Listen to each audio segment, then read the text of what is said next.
Баршаңызға қайырлы күн. Менің YouTube арнама қош келдіңіздер. Бүгін мен сіздермен сиыр сорпасы, сиыр сорпасының пайдалы қасиеттерімен және оның құрамында қандай дәрумендер бар, адам ағзасына қалай әсер ететіні туралы бөлісетін боламын. Жануарлардың етті сүйектерін қайнату және оның сорпасын ішу адамзат пайда болғаннан бері келе жатқан дәстүр. Медицина тұрғысынан адам ағзасы күнделікті қажет ететін коллаген, глутамин және пролин сынды дәрумендерді заманымыздың ғылымдары зерттей келе 4 түрлік малдың сүйектерін қайнатқанда пайда болатынын анықтады. Ет сорпасының пайдасы амин қышқылдары, антиоксиданттарға әсері бар және дененің күш қабілетін арттырып, сүйектер мен бұлшық ет құрылымын нығайтады. Коллагенге бай сүйек сорпасы шаш пен тырнақты нығайтады, теріні тазартады және әжімнен қорғайды. Сонымен қатар ет сорпасы иммунитетті күшейтеді. Оған қоса алғанда қыс айларында денсаулыққа пайдасы өте зор болады.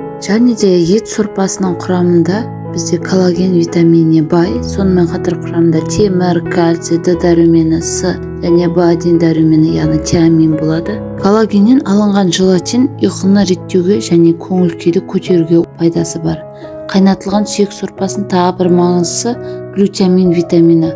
Бұл витамин адам ағзасы глюкозадан пайда болатын ең маңызды витаминдердің бірі. Сиыр сорпасында калория мөлшері төмен.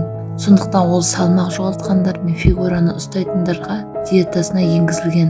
Сиыр сорпасында майдан 2 есе көп ақуыз бар, құрамында көмірсулар жоқ, қоректік заттарға бай.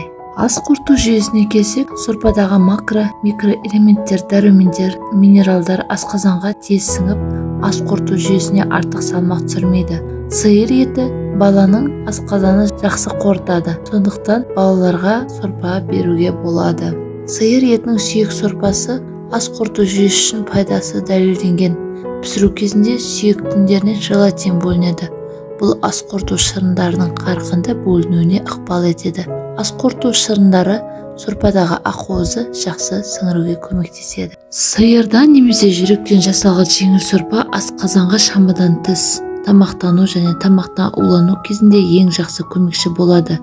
Сорпаның құрамына кіретін метионин амин қышқылы ыдырайтын зиянды өнімдерді бейтараптандырып, оларды денеден шығаруға көмектеседі. Сиыр сорпасы буындардың байламдарын күшейтіп, серпімділік береді. Таза сиыр сорпасы 20-40 минут ішінде сіңіріледі. Салыстыру үшін стакандағы жеміс шырыны 30 минутта, алма 40 минутта сіңеді. Сорпаны дайындаудан қарапайым ештеңе жоқ деген пікір қате.